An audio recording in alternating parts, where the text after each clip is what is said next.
So, with that said, have you seen any systems that you have more of an affinity to? Obviously, you coming from biblical research, but outside of that, have you seen any one system where you've said, okay, this is how it should be done? You know what? I haven't.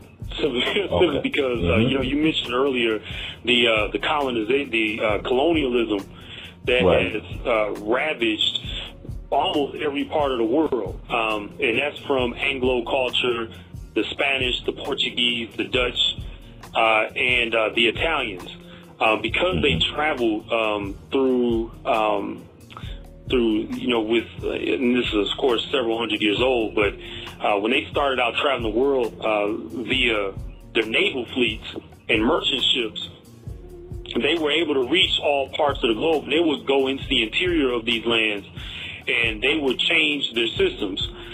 Like in the Caribbean, for instance, the Caribbean vibe is very polygynous, but it's de facto. It's a fact, and instead of by law.